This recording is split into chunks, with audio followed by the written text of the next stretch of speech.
Nah, saudara, bagaimana jika tiba-tiba saham yang Anda miliki memutuskan untuk mundur dari Bursa Efek Indonesia? Pagi ini kami sudah bersama Fendi Susianto, founder and CEO Finvesol Consulting. Pak Fendi, selamat pagi. Selamat pagi, ya. Pak Fendi, ini sebenarnya kalau delisting ini rugi atau nguntungin pemilik saham sih, Pak? Wah, sangat bergantung ya. Jadi kalau tadi sudah dijelaskan juga ya bahwa delisting itu sendiri jenisnya ada dua. Yang pertama adalah yang voluntary delisting atau sukarela dari emiten ajukan untuk dihapus daftarnya di bursa, dan yang kedua adalah yang forced delisting. Nah, forced delisting itu yang memang kebanyakan sih merugikan investor dalam konteks ya. Karena apa? Karena ini kan karena akibat dari mungkin perusahaannya mengalami kebangkrutan, ada kesulitan atau ketidakpatuhan ya terhadap aturan bursa dan juga, sehingga dia harus dipaksa untuk dihapus ya.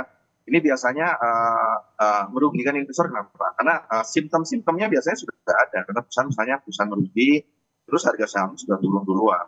Nah, biasanya ciri khasnya di bursa seperti itu ya, saham-saham yang forced delisting ya. Jadi tentu saja ketika turun duluan, kemudian investor juga sudah menyumbang kerugian pada saat itu. Gitu ya. Jadi ketika kemudian dipaksa pun, ya harganya di pasar juga sudah tidak terlalu bagus ataupun masih jauh di bawah harga pembelian barangkali rata-ratanya begitu ya. Tetapi kalau misalnya delistingnya secara voluntary, itu masih ada peluang investor paling tidak itu untuk memperoleh atau menjual kembali sahamnya itu di harga yang wajar atau bahkan lebih tinggi dari rata-rata harga sahamnya di harga pasarnya ya pada saat itu. Kenapa? Karena ada aturan OJK ya, POJK nomor 3 tahun 2021 yang mengharuskan perusahaan voluntary delisting itu harus mengumumkan terlebih dahulu rencana delisting 43 hari sebelum RUPS ya, dan RUPS delistingnya harus ada juga, dan dia harus melakukan buyback ataupun membeli kembali saham-saham yang ada di retail investor ataupun di publik secara paksa. Maksudnya paksa itu harus dilakukan buyback sebagai persyaratan dia melakukan voluntary delisting. Jadi di sini masih ada kemungkinan bahwa dia memperoleh value ataupun sahamnya itu dihargai dengan cukup baik lah. Ya, bahkan bisa lebih tinggi Pak barangkali. Ya, iya, kalau ngelihat dari sejarahnya beberapa emiten kan buyback-nya lebih tinggi daripada harga terakhirnya, Pak ya. Nah, berarti kalau yang force nih, yang kemungkinan bisa merugikan investor, selain tadi harganya yang terus turun, Pak, ada lagi nggak sih tanda-tanda perusahaan akan delisting secara paksa keluar di bursa? Ya ada lah, tanda-tandanya udah sangat clear ya. Biasanya mereka tidak patuh laporan keuangan yang harusnya disampaikan secara, kan kewajiban setiap tahun sekali ya, itu tidak dilakukan. Ya, tidak dilaporkan atau disampaikan ke Bursa Efek Indonesia ya. Kemudian dia mengalami kesulitan bisnis ataupun dia sedang bangkrutkan ataupun ada masalah legal. Kemudian secara operasional dia merugi terus ya, dan tidak ada penjelasan dan tidak ada titik kejelasan bahwa dia kelangsungannya akan ada gitu ya. Nah, ini kelihatan dari laporan keuangan ataupun kondisi keuangannya yang minus ya. Kemudian juga mengalami suspensi, dan kemudian sahamnya tidak aktif banget diperdagangkan di pasar dengan volume yang sangat minim, kecil gitu ya. Nah, itu adalah beberapa tanda-tanda bahwa perusahaan itu kemungkinan besar mengarah ke delisting secara forced delisting gitu ya. Gitu. Oke, tapi apakah aturan yang sudah diterapkan oleh oleh OJK berarti dalam hal ini sudah cukup melindungi investor kah ketika ada emiten yang akhirnya akan delisting? Ya, kalau menurut saya sih sudah cukup ya, cukupilah untuk melindungi ataupun kepentingan investor retail terutama terlindungi dengan baik. Karena kan Bursa Efek Indonesia dan OJK juga sudah ada early warning-nya ya.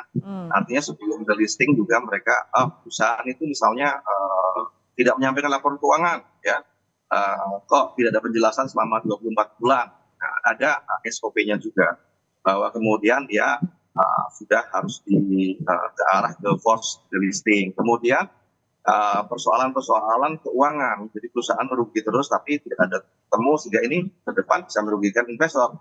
Nah, bursa bisa melakukan suspensi ataupun kemudian Bursa Efek Indonesia minta kejelasan terlebih dahulu ya, persurat pada emiten untuk menjelaskan apa yang terjadi dengan perusahaan, bagaimana ke depan masa depan dari ataupun prospek bisnisnya perusahaan, apakah bisa berlanjut atau tidak. Nah, itu early warning system.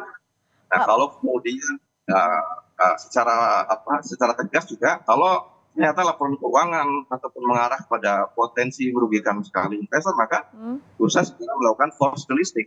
Jadi oke. artinya dipaksa untuk dia itu dikeluarkan dari daftar perusahaan emiten ataupun dihapus. Pak Fendi, tapi kalau misalnya ini kita masih ada saham yang nyangkut nih di emiten yang akan delisting gimana Pak?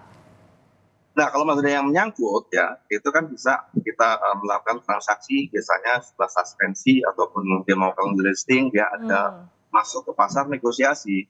Karena kalau forced delisting biasanya memang likuiditas saham juga kecil sekali dan oke. kemudian harga juga sudah mengalami penurunan.